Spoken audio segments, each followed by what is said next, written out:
Hi there, it's Catherine, your lawyer friend and guide, and this is the #1 podcast for legal careers in Japan. Hi everyone, and welcome back to Lawyer on Air. This episode is part 1 of a special 2-part conversation with Natsue Ishida, who is Vice President, Executive Officer, and Managing Director of Legal and IP at Sega Sammy Holdings. Natsue has built an extraordinary international career, advising senior management, boards of directors and audit committees across industries such as finance, automotive, medical devices and gaming. But what makes this conversation particularly powerful is that beneath the titles and accomplishments sits something much deeper, a personal mission. And I think that is something lawyers can sometimes lose sight of in the pressure of everyday work. Because beyond KPIs, deadlines, and performance metrics, it is having a deeper purpose behind what you do that is often what sustains our passion, our focus, and our long-term impact across our careers. Natsue shares a wonderful story how putting up her hand to say, I'll do it, even when it wasn't offered to Natsue, changed the trajectory of her career. If you want to step beyond technical expertise as a legal and compliance leader and start building influence and trust across your organization, then this is the episode for you. And remember, this is only part 1 of the conversation, so look out for part 2 in the next release of Lawyer on Air. Let's get into it. Hello, Natsue, and welcome to the show. Hello, Catherine. Thank you for having me.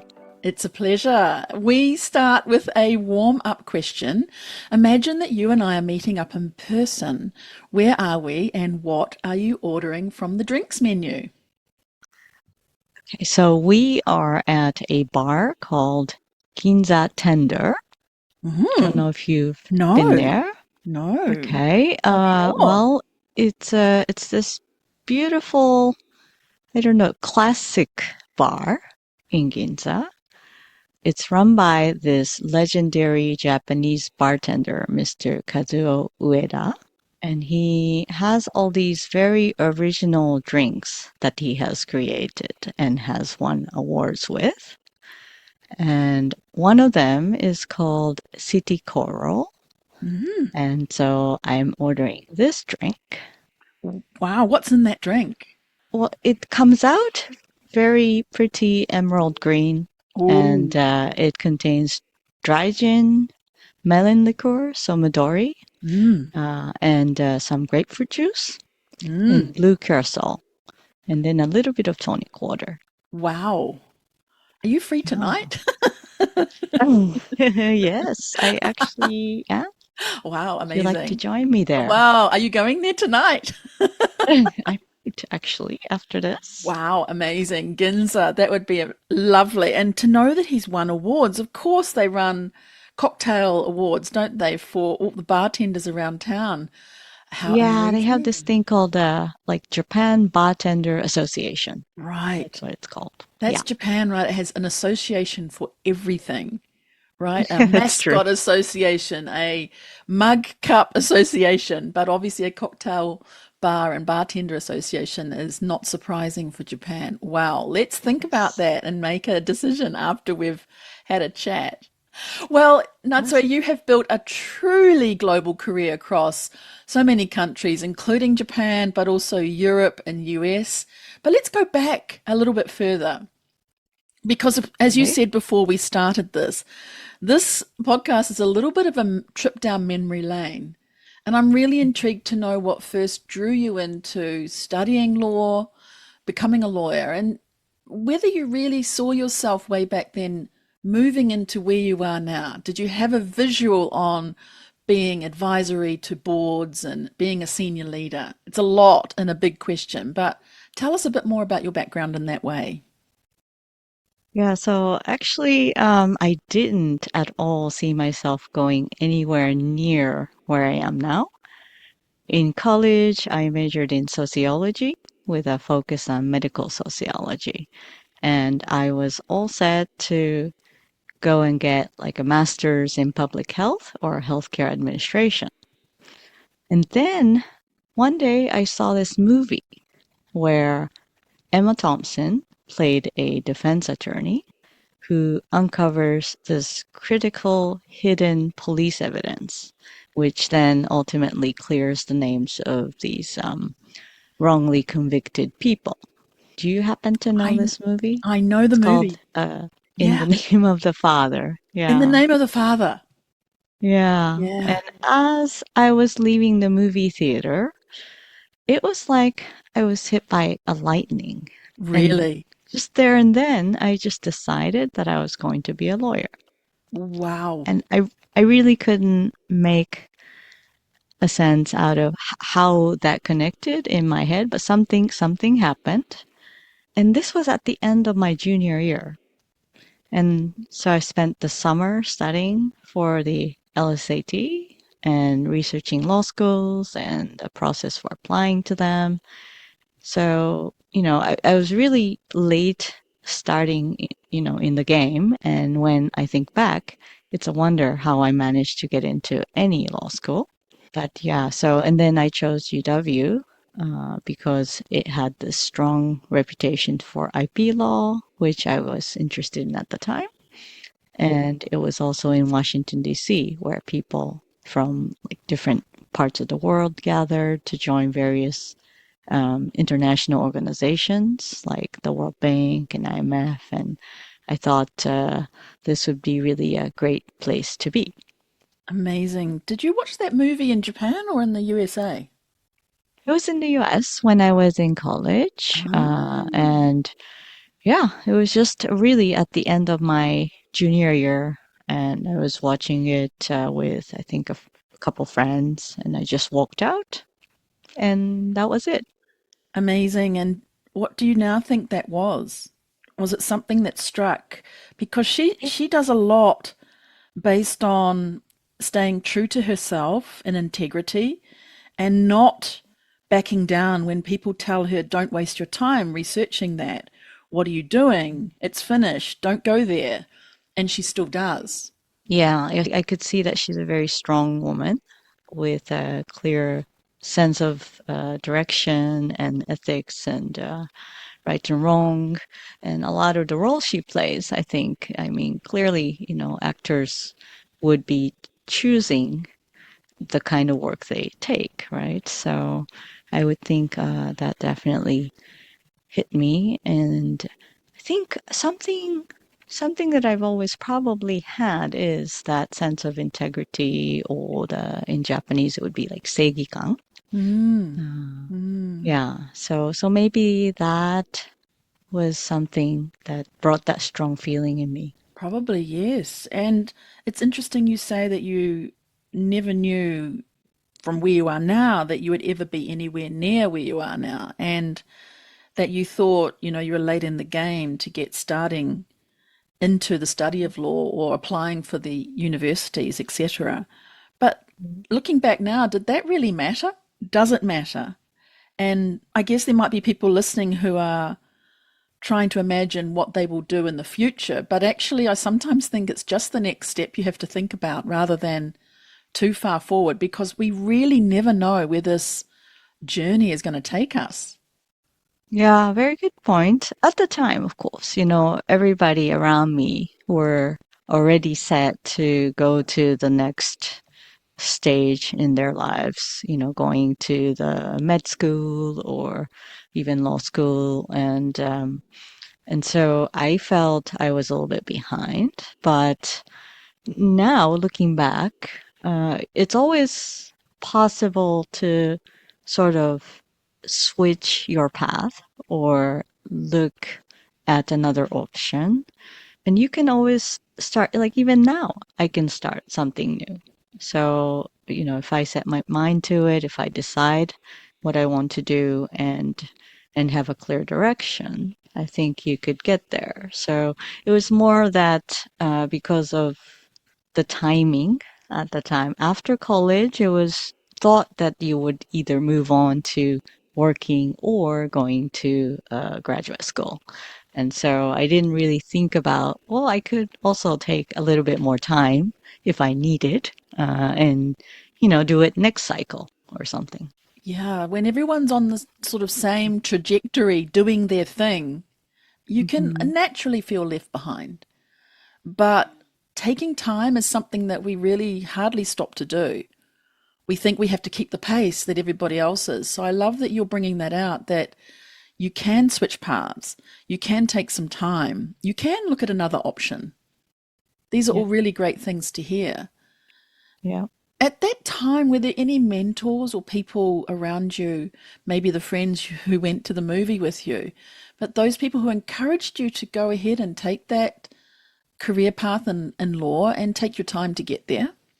At the time, I was really just, I don't know, I was determined and then just decided I did my research and I just figured out what I needed to do. And I was just really focused on just getting that done. So Wow, I didn't, I really didn't check in with anybody at the time. that's amazing. And how about it though, when you were doing it, did people think, wow, what's she doing? And you just didn't take any notice of them? Or what happened as you went along that path? So you're doing the research by yourself and getting to know how to do the applications, you've done the LSAT. Some people probably caught up with you a little bit later saying, oh, that's what she's doing now. Huh. I had a lot more guidance after in my career once I started to be working in Okay. various environments. Right. Yeah. Well, tell us about that. So, before you going into your career path, what guidance are you getting there as you're finishing up your studies?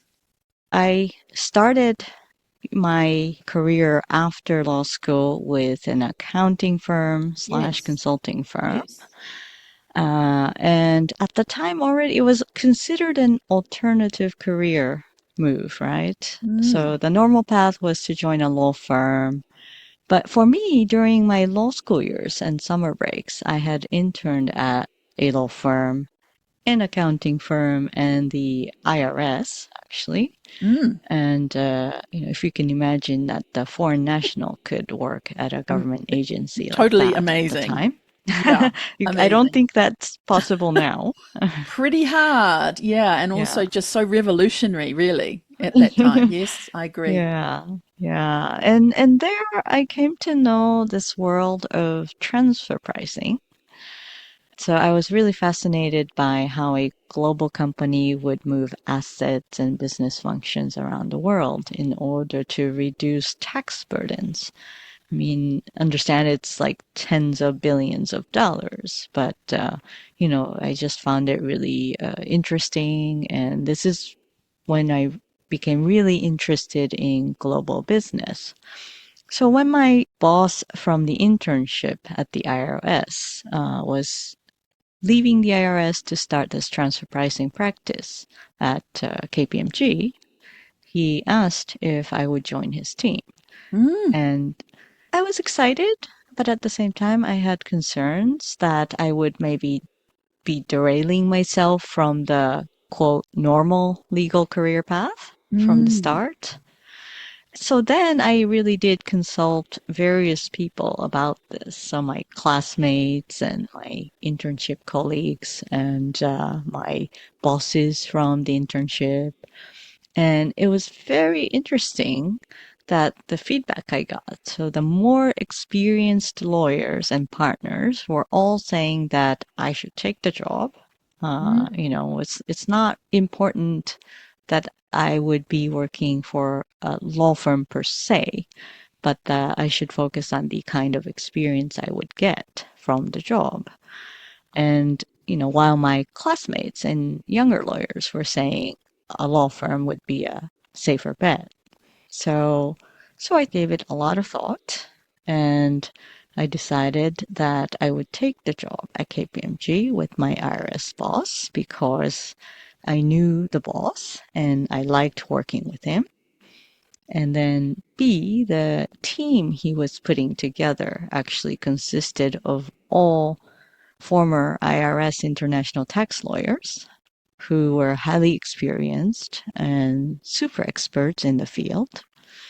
And C, KPMG is a large global company with offices all over the world. And that, to me, I saw, many opportunities.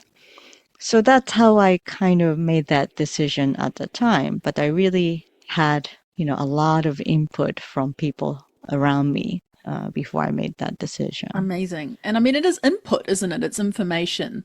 And I guess your friends and classmates, junior lawyers, would have a limited view, perhaps, because that's what they are doing. And they can't really see what KPMG or the transfer pricing world looked like. So it's natural that they'd give you that information or insight from their perspective. Yeah, but Yeah, I love how yeah. you've said you've gone with somewhere where you knew the boss and you enjoyed working with that Mhm. person, which meant you were probably at a before the starting line, even though it's all new and is it going to work as a team, you don't know, but you've got some really good base there to go from. I guess that's where, I already started to really enjoy the idea of building something new. Right. So what happened next? How long were you with them Yeah. for and how was it? And then you took another step. So KPMG really worked out well for me. So within the company, I was able to move into a global role within the transfer pricing group. And I was in the Netherlands headquarters for a couple of years. And in that role, I was able to travel all over the world to meet a lot of transfer pricing professionals because my mission in that role was to establish a network for providing global services under a single brand. Mm. So that was a really great experience as a, the young lawyer. And then later on within KPMG, I was asked to join the data protection group, which was in New York, New Jersey area.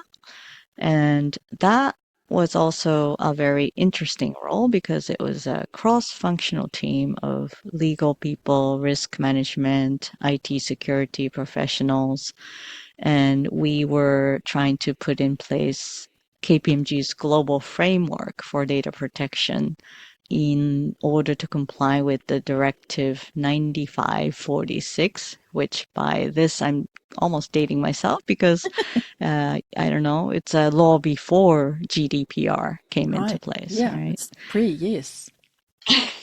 So I really enjoyed working in this Calculating. No, team. we're not doing that. Don't No, don't worry. calculate. We are Yes, okay. We don't yes. do that here. So I really enjoyed working in this team, and I really would have loved to stay with the team for much longer than I was, I think. But then within my family, a major crisis hit. So when I worked in the Netherlands and I had met my husband, and he moved with me to New York, but he was working as a freelancer, and it was very difficult for him to get a long-term visa to stay in the US. And so we worked with him kind of traveling back and forth between Switzerland and New York. He's Swiss. Mm, And, that was really hard for us. I was always like crying at the airport when he's leaving. mm. And so finally we decided to go where both of us can kind of live and work without any visa concerns. So, which meant either Switzerland, which is where his citizenship is, but he's also Italian. So, we could also choose potentially to go to anywhere in Europe Right. or Japan. Yes. So yeah, we were thinking about that, and then we decided to try Japan after, having been in Europe. And so then I consulted a recruiter. And then I was offered a very interesting role at Mizuho Securities. Mm, Uh, and so I took that. Although my friends at the time were a bit concerned, considering that I have been out of the country for 20 years or more and never worked within Japan. But now joining a very traditional Japanese company, much less in the conservative financial services sector. So, it's a little bit funny that I didn't really think about it. But, Your when my friends friends did. mentioned that, I was like, oh, Uh-huh. yeah, Yeah, that could right. be a challenge. But why would you not think it was a challenge? It's interesting that you just took it as part of so what almost. And I think it's maybe I was just young and fearless. yeah, it's kind of Maybe. cool. I think it's sort of I'm not again impacted by that. I didn't even think about it. It's a great Yeah. opportunity rather than what I haven't got. It's all about what you have got. Yeah, yeah. I Yeah. think I just was looking more about, yeah, what I will get when I get there, and it's Yes. a new experience, new challenge. I was probably just more excited than anything. I'd say excited, and also, you've got your family aspect that you're also considering. So it's Mhm. rather settled, and it's a great way to commence that or commence Japan work after not having worked in Yes. Japan, which is quite unusual, but also just so amazing and wonderful as it's Yeah. all turned out.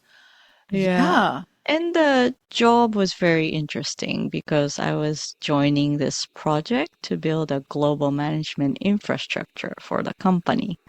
And connecting functions between like Japan and these three main regions of US, Europe, and Asia. And my role was to design and build a global legal and compliance function, including like the people network and policies, standards, operating frame. So that was a bit like consulting, I guess, going back to consulting a little bit. A little bit like that. And you're coming from, like, you're designing and building it. That's a massive job.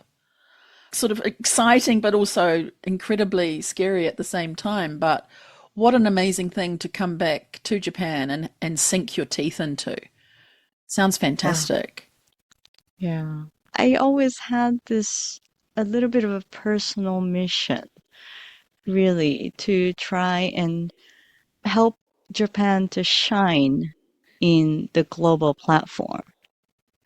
And I think Japan has so much to offer to the world, but it's not being seen always. And I want to try and help the world to see this great powers that Japan has to offer.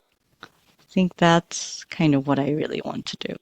That is just absolutely amazing because, and it sings to my heart because that's what we are, I think, inevitably trying to do is Japan does have so much to offer, but it isn't seen behind the forest of trees of other big countries that are a bit bolder and hit their chest. And Japan's a little quieter and does things in a different way. It does need some help to bring itself out of its shell. And I Yeah. think that having that personal mission to help Japan shine on a global platform, that is a fantastic thing to have. And I don't know that many people have that as a private mission when they're thinking of Yeah. taking up a role, maybe United Nations or something, it's very obvious. But in a banking system, to be the person who's thinking about that, that's rather interesting and quite unique, I believe. Yeah, I think it comes from having been outside of Japan once and, seeing how the other part of the world looks like, and then looking back at Japan from that position and seeing how beautiful it is and how special it is. It's a little bit like, when astronauts talk about looking down at Earth from the Yes. space. Yes. Yeah, that Yeah. kind of a feeling, It's a different I think. perspective. And you've made me think too about my small country where I come from. And a lot of Ah, people from New Zealand think it's nothing special. But it is also, as you just used those words, beautiful and special. But it's only someone like me from outside coming back can remind them, let them know, reinforce, tell them how beautiful it is as the person returning. So yeah. I totally get you on that. And I think that's a wonderful thing to have said. Thank you so much for sharing that. Oh, And you're so from welcome. there, you From created this there, personal mission. And We're still trying to, all of us, bring Japan into the spotlight even more and more every day. What happened Yeah. next? Yeah, so after Mizuho, I joined Philips Japan, and that was the beginning of my in-house career. Right. And, starting as the head of legal and compliance officer, and then was later appointed in that company as the statutory director. And so that was my first board role. Amazing. It kind of came about quite unexpectedly. When I joined the company, the board consisted of the CEO, CFO, and head of HR, who were the most senior members of the organization. When the head of HR suddenly left the company, the position became vacant, and the CEO called me into his office and he was asking me who should he appoint as a replacement. And so I was, trying to think with him and throwing out some names. Oh, what about the head of sales or the head of marketing or head of regulatory, which, all of these were very important functions in the company. And then he kept saying, hmm. And then I don't know, just this again, I guess just came something popped into my head and I just said, I'll do it. And then he said, will you? And he was like, he had this smile lighting up his face, Wow. and so yeah, so I was like, okay. Wow. So that was the start. He might have been thinking about it, but didn't know that he could ask you directly and just, wanting to see what you said, but I'll do it. Another lightning moment. Yeah. Wow. Yeah. And now looking back at the scene now, Yeah. I guess he called me to his office thinking to, Perhaps. ask about that. But Perhaps. But also you can vividly remember that scene as well, which is incredible. yeah, Yeah. yeah, that And was. here it is too. You're also doing another mission here. You're bringing legal to the boardroom table. Mm, Right. And that's quite significant, I think, because it's sometimes hard in some organizations to have legal represented around the board. I think now it is, but you're mm, talking, 2008 or so. So it's still mhm. early days for legal to be a board member at having a seat at the table. That is probably true. And that was one of the reasons why the company had brought me in is really to have a stronger legal presence within the management of the company. And so I really had strong support from the management and the leadership team even before then. But I think what changed might be that I became more and more involved in things other than the legal and compliance Yes. matters. So I Yeah. started to be more involved in the overall company matters and creating and developing certain work environment and building a corporate culture. And, we spent time thinking about how to break the walls between function silos and came up with this very, and now, looking back, kind of a funny, cute idea of Donuts Club in the morning, Yeah. where people would gather and learn about different business units and functions and have exchanges over donuts and coffee in the morning. And I also, I think, was called to take lead on this Natsu Matsuri, summer Mm, festival, mm, together with, and yeah, this was kind of also an interesting assignment where I was working with the head of sales, who, I mean, I do kind of work with, but we often were at opposite positions with each other when it comes to some compliance matters. But we were put together to organize this company-wide event, inviting families, colleagues from all regions, and turn the whole office building into an event site with kids games and food trucks and talent show and flea market raffles and things. And it was a lot of work and totally, not my normal area of responsibility or expertise. But as, part of the management of the whole company, it was something that I felt strongly that the company needed at the time. And it was really well worth it to bring the company together. And it ultimately also made friends and supporters of legal and compliance function within the organization. Wow, that is really cool. I love that cute idea of the Donuts Club. Was it Mr. Donuts or another one? Was it Mr. Donuts? Yes. Yes, Mr. Donut. Yeah, Yeah, actually, I think I went to like three different, or I tried to see if I could get different types of donuts every time. for variety, inclusion, So you can diversity. imagine, I spent a lot of time researching donuts around that Yeah. time. But imagine the difference between let's get together and talk about our businesses and what we're doing in our different units compared to Donuts Club. It's such Mhm. an easy entry for people to come along and get at least a coffee and a donut as well as learn something else. But it softens the entry to collaboration in that way. And I love that story. And in Natsumatsuri, the summer festival, my mind was thinking about what your whole building looked like. And doing that work is a massive amount. But how much it must have changed the culture and brought people closer together. And I'm pretty sure afterwards people were still talking about it for weeks. And, remember the Natsumatsuri, can we do it again next year? Sort of thing.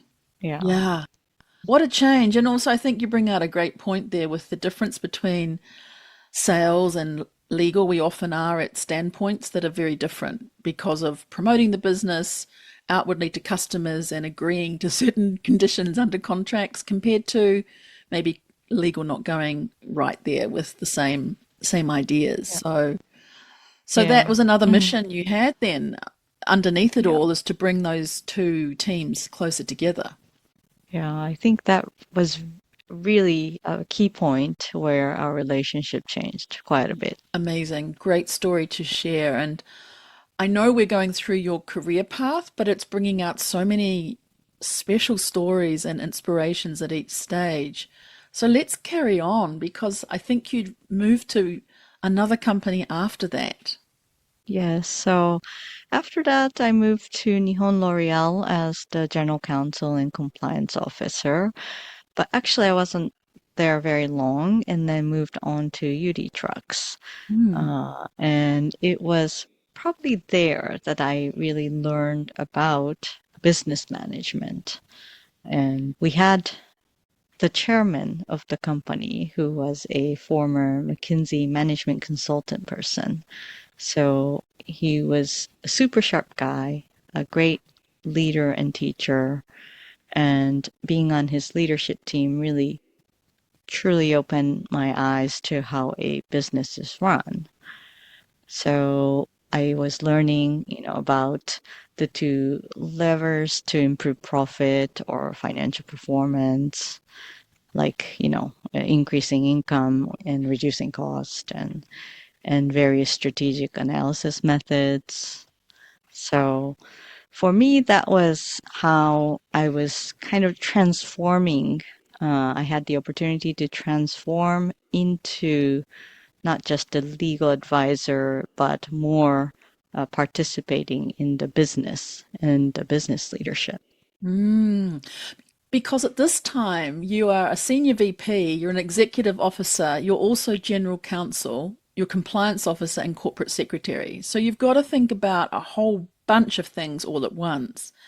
And I feel with him being a ex McKinsey and you in your previous consulting arena, likely you had a sort of meeting of the minds on certain things, even if the terminology or vocabulary was a different, it was still something that you could probably communicate with him quite easily, which made it a way that you could actually go and transform because you could understand where he was coming from. Yeah, I think I'm often told that I'm very logical and maybe often too logical. which is something that I've had to make some adjustments over time. But he was a person that I could just really, if I explained something, he would get it, really quickly. And so for me, that was very easy to also figure out what he was thinking as well. Right. Is there any moment there that really tested you as a leader, not only as a legal leader, but you're talking about participating across the board, something that brought in perhaps those legal or cultural, political even arenas that has actually positively now influenced you as a leader?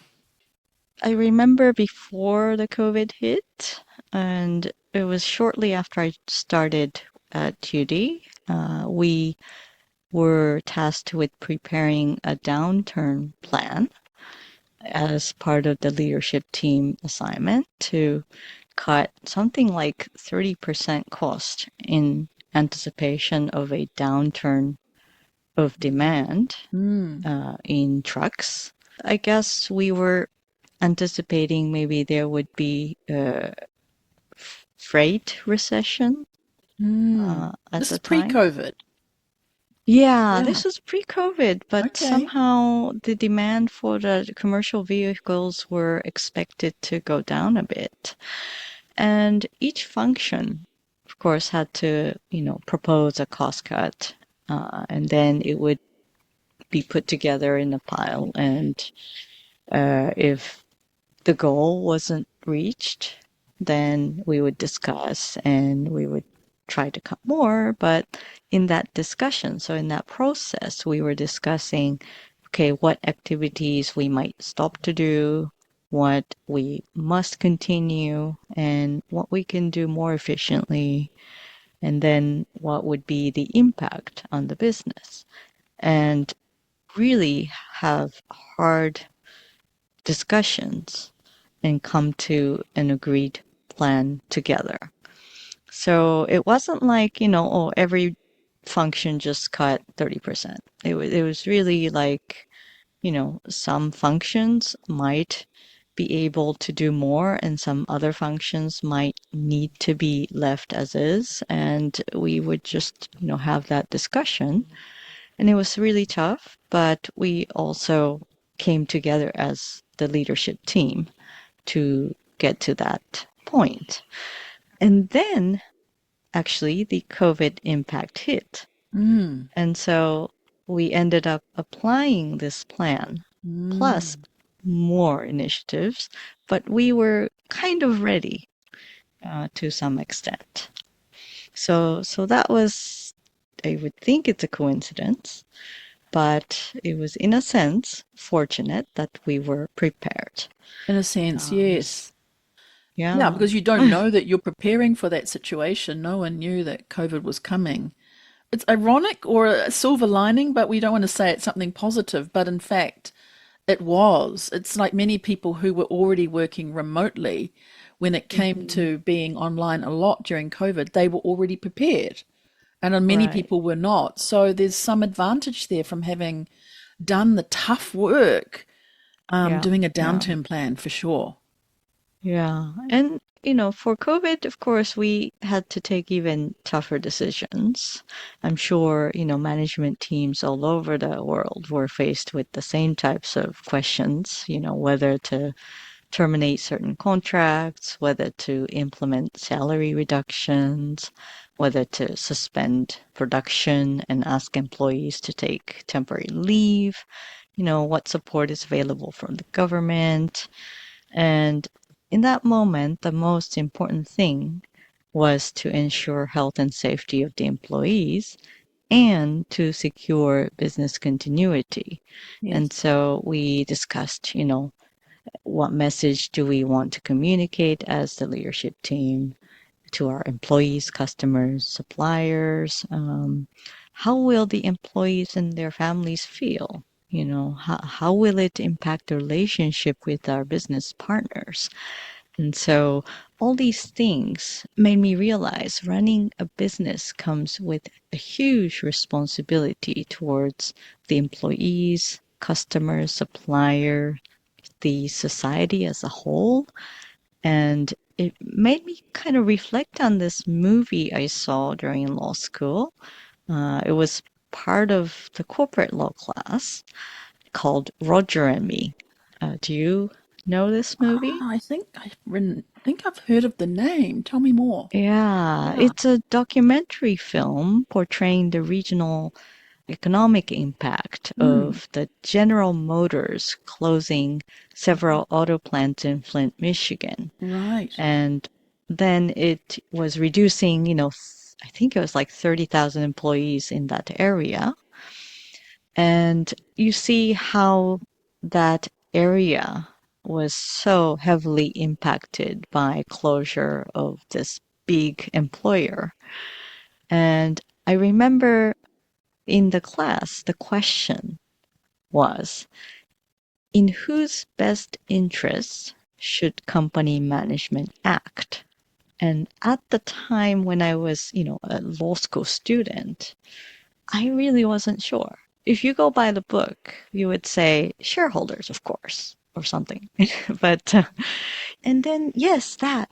But then there's a lot more to it, and that's something that I felt, I don't know, more real Mm, at that moment. exactly. Yeah, I had forgotten the name of the movie, but I remember the story.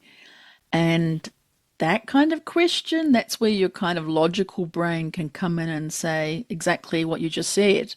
But then there's the other aspects that you've just explained about going through a humanitarian health and safety crisis, as COVID was, and would the decisions be different?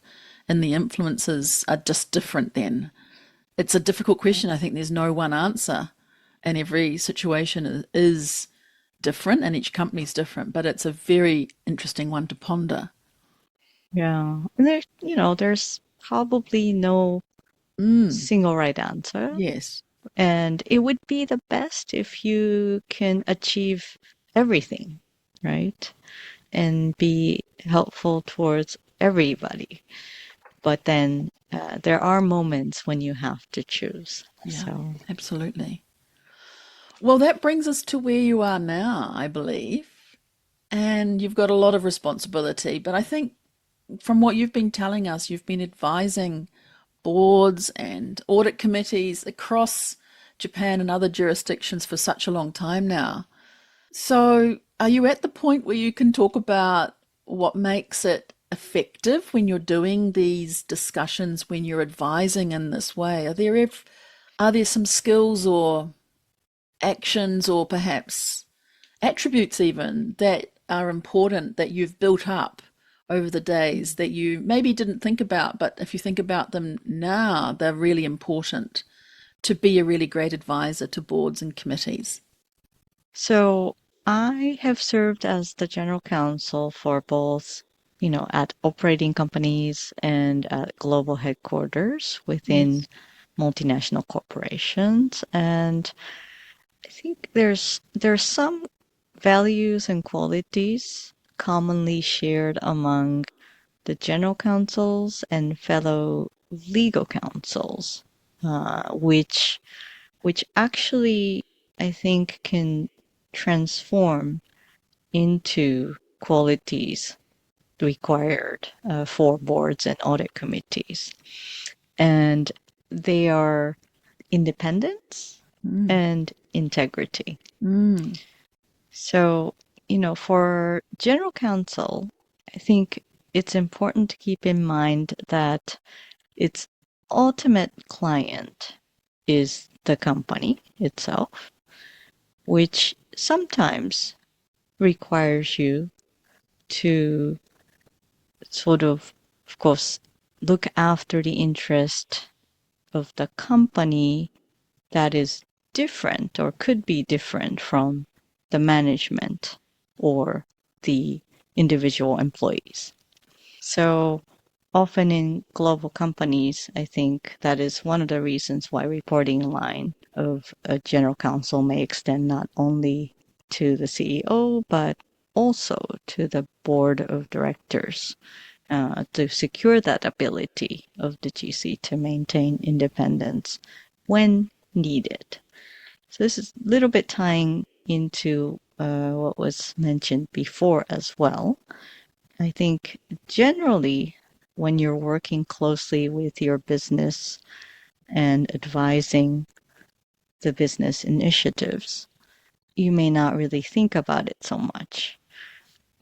But there are times when you really have to offer from an independent perspective and unwelcome advice. Mm-hmm. And I really kind of remember my past bosses, like the global GCs, sort of guiding me and other local GCs or the functional GCs through this idea of speaking candidly, including offering sort of that uncomfortable advice for the management members, which in the end, it's how you would protect the company's long term interest and the company value and reputation. So I think that is something that I feel is one very important quality. And Yes. then the integrity part is a little bit close to it, but you probably heard of the expression that GC serves as the last line of defense for Mm. ensuring the legality and ethical soundness of corporate decision making. And in particular, I think as a lawyer who is considered officer of the court. Yes. So we are professionals who owe responsibility not only to their corporate employers, but also to the justice system and the rule of law itself. And, we've all taken an oath to uphold that. And for me, that is a very important part of me as a professional person. And that really cannot be compromised. Yeah. Yeah. So I think these are qualities for GCs, which I think can also translate into qualities that are, necessary for a board or audit committee member, because, their role is also to provide independent oversight to protect the long-term interest of the company.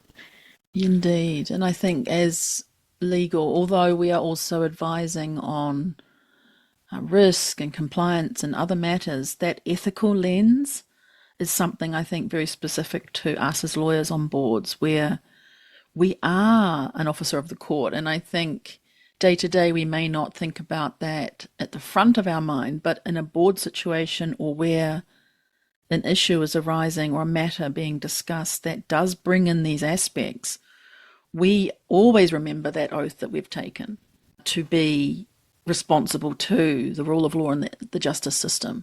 Even though, for example, I'm in Japan and I have a different jurisdiction that I've done that oath in, it is still very, very important and brought to the front as you are doing too. And Yeah, I think we do that differently because other members of the board may not have that qualification as a lawyer, and so they think differently or may not consider the ethical side of things as deeply as we yeah, do with our backgrounds in law. definitely.